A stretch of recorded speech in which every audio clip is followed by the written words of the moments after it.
Good morning, students. Today we are going to read one new chapter, that is The Fisherman and His Wife. Just before reading out the chapter, let us discuss the new words which have been given at the beginning of this chapter. Now, let us discuss the new words which have been given.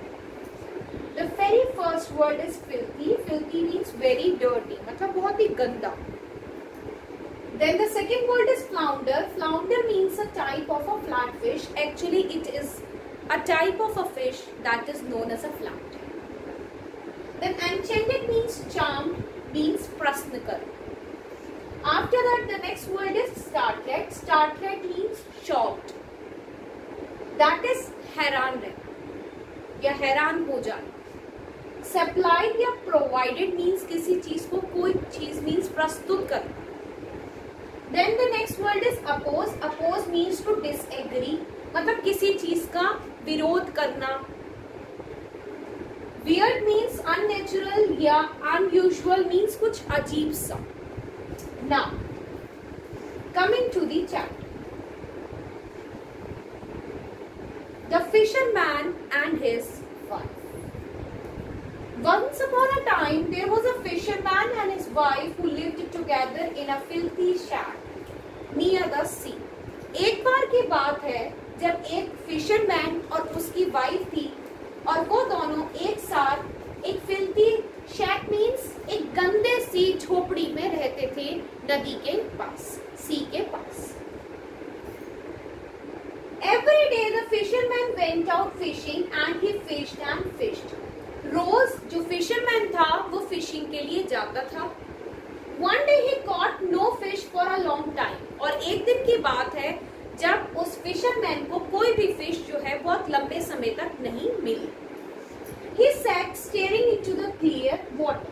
और वो पानी की तरफ देखने लग गए. Suddenly his fishing line started shaking and he pulled it out. He had caught a large flounder. और एक जैसे ही वो पानी की तरफ देख रहा था तो एकदम उसकी जो फिशिंग लाइन है वो शेक करने लगी. Finally he has got a flounder. I already told you that flounder is a type of a flat fish. Now then the flounder said to him, listen fisherman, I beg you to let me live. I am not an ordinary flounder but an enchanted prince. I would not taste good to you. Put me back into the water and let me swim. Flounder ने fisherman से कहा कि please मुझे पानी में दोबारा वापस जाने दो. मैं आपके टेस्ट के अकॉर्डिंग नहीं हूँ. मैं एक नॉर्मल, एक ऑर्डिनरी फिश नहीं हूँ बल्कि एक एन्चेंटेड प्रिंस हूँ. इसलिए मैं रिक्वेस्ट करती हूँ कि प्लीज मुझे पानी में वापस जाने दो. Well, said the man, there is no need to say more. I can certainly let a fish swim away who knows how to talk. With that, he put it back into the clear water. Then the fisherman went back home. Well, जो man था उसने कहा कोई बात नहीं, मैं उस fish को नहीं पकड़ूंगा जो बोलना जानती है. और उस फ्लाउंडर को उस फिशरमैन ने दोबारा पानी में जाने दिया और उसे वो खुद खाली हाथ अपने घर लौट आए. Husband, said the woman, did you not catch anything today? तो जो फिशरमैन की वाइफ थी, जब वो फिशरमैन घर गया तो उसकी वाइफ ने पूछा क्यों आज कोई भी फिश नहीं पकड़ी. No, said the man, I caught a flounder, but he told me that he was an enchanted prince, so I let him swim away. Didn't you ask for anything first? asked the woman. तो fisherman ने कहा कि नहीं, वो actually एक मेरे पास एक मैंने पकड़ी थी. वो एक्चुअली फिश नहीं थी बल्कि एक फ्लाउंडर थी, एक एन्चेंटेड प्रिंस थी और उसने मुझसे रिक्वेस्ट करी कि प्लीज मुझे नहीं पकड़ो और उसे मैंने जाने दिया. तो जब उसकी वाइफ ने ये सुना कि वो एक्चुअली में एक एन्चेंटेड प्रिंस थी तो उनकी जो फिशरमैन की वाइफ थी उसने कहा कि क्यों कुछ आपने उससे मांगा नहीं. After that, no, said the man, what should have I asked for? Oh, said the woman sadly. It is terrible living in this shack. It stinks and it's filthy. Actually, जो मैन था उसने कहा नहीं, मैंने उससे कुछ नहीं मांगा, मैं उससे क्या मांगता?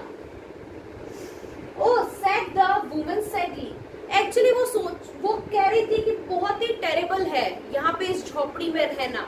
Actually ये स्टिंक करती है. स्टिंक मीन्स यहाँ पे बहुत ज्यादा बदबू आती है और ये बहुत ज्यादा फिल्थी है. मतलब फिल्थी मीन्स बहुत ज्यादा डर्टी है. Sorry. You should have asked for a little cottage for us.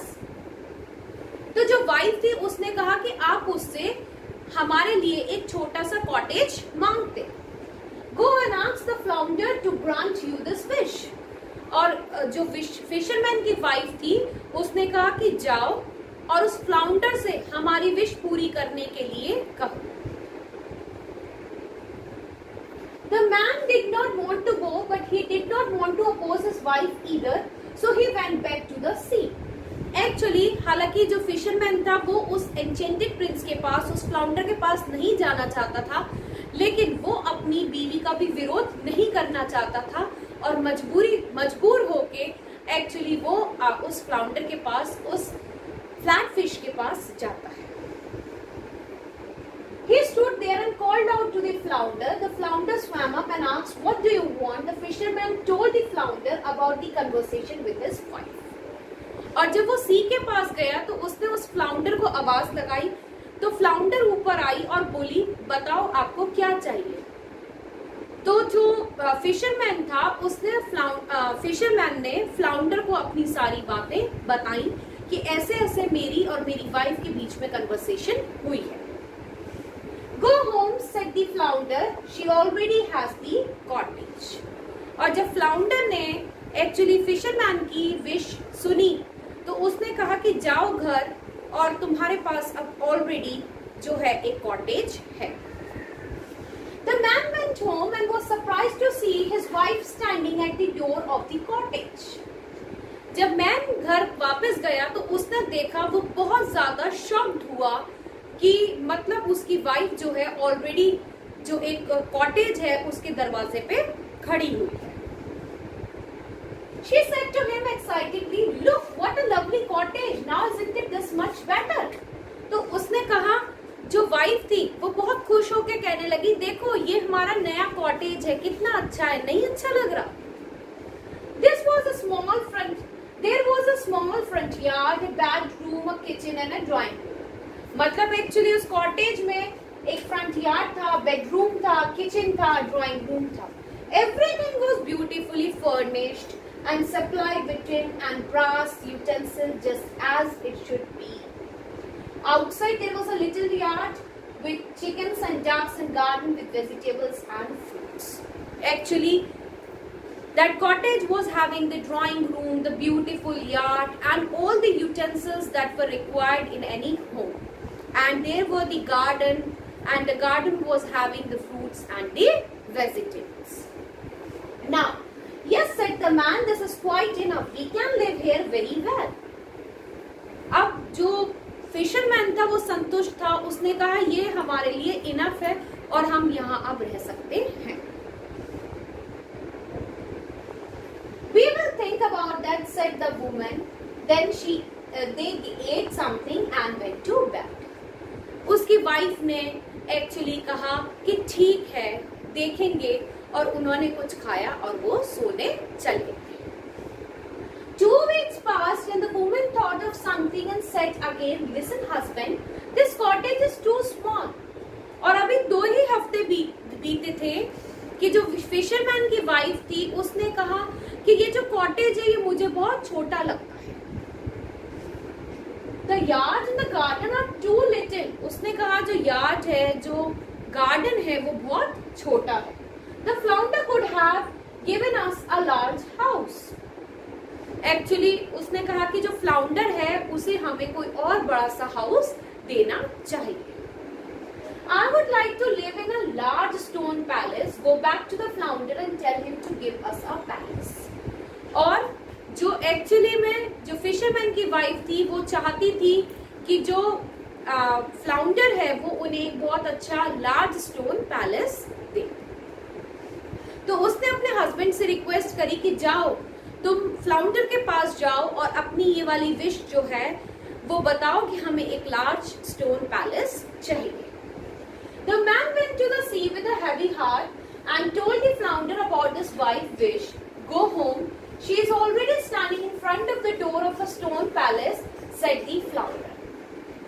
Actually, man दोबारा से सी के पास जाता है और फ्लाउंडर को अपनी विश बताता है कि उसकी वाइफ की ये डिमांड है। हालांकि वो बहुत दुखी होता है क्योंकि वो कुछ भी नहीं चाहता था फ्लाउंडर से, लेकिन जब फ्लाउंडर उसकी बात सुनते हैं तो कहते हैं ठीक है तुम जाओ और जाकर देखो तुम्हारी वाइफ जो है now is already having a large stone palace. Now, when he arrived back home, standing there was a large stone palace. His wife was standing on the stairway, about to enter. Taking him by the hand, she said in excitement, "Come inside." और जब वह घर लौट के जाता है तो देखता है कि उसकी वाइफ जो है मतलब रास्ते में ही खड़ी है और वो खुशी खुशी उसका हाथ पकड़ती है और कहती है कि देखो अब हमारे पास एक लार्ज स्टोन पैलेस है।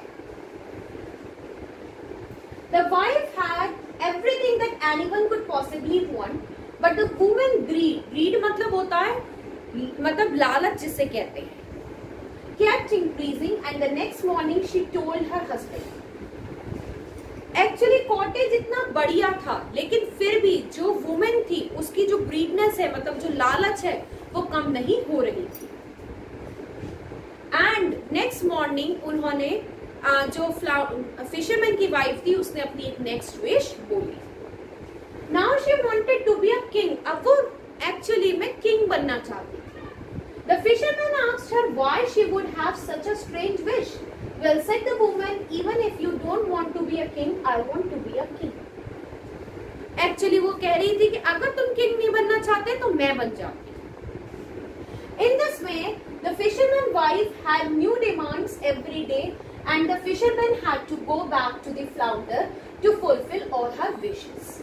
Actually, fisherman की जो wife थी, उसकी रोज एक नई डिमांड आती जा रही थी और फिशरमैन को रोज वापस फ्लाउंडर के पास जाना पड़ रहा था ताकि वो उसकी विशेस जो उसकी वाइफ की विशेस है वो फुलफिल कर पाए।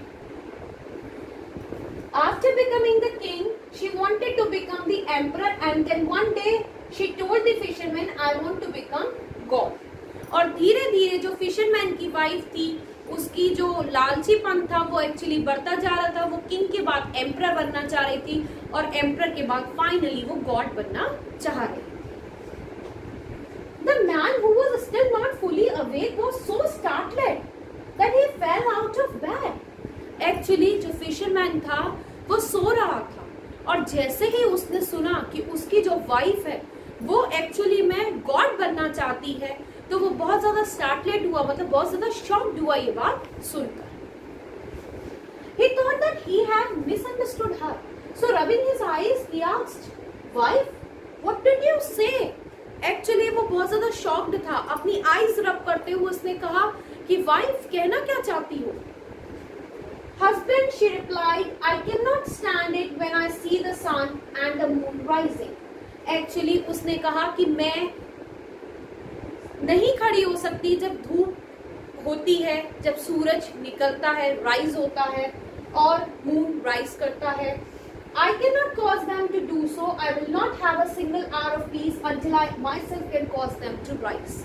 और उसकी वाइफ ने कहा जब तक मुझे संतुष्टि नहीं मिलेगी जब तक कि मैं सन को राइज करूं। The fisherman went back to the flounder fearing for his wife. He told the flounder about his worry that his wife has made the weirdest wish ever. The flounder was amazed and said, "Go home. She is sitting her filthy shed again." Actually वो फिर flounder के पास जाता है और कहता है कि अब की बार जो मेरी वाइफ है वो गॉड बनना चाहती है। अब की बार जब फ्लाउंडर ने उसकी विश सुनी तो उसने कहा कि go back to your home and she is now sitting in that only old filthy shack. Means वो फिर से उसी पुरानी झोपड़ी में वापस चली गई क्योंकि उसकी जो लालचीपन था वो बढ़ता जा रहा था। Now the moral of the story, What do we understand from this story? The moral of this story is that we should not be greedy. We should be satisfied with what we have.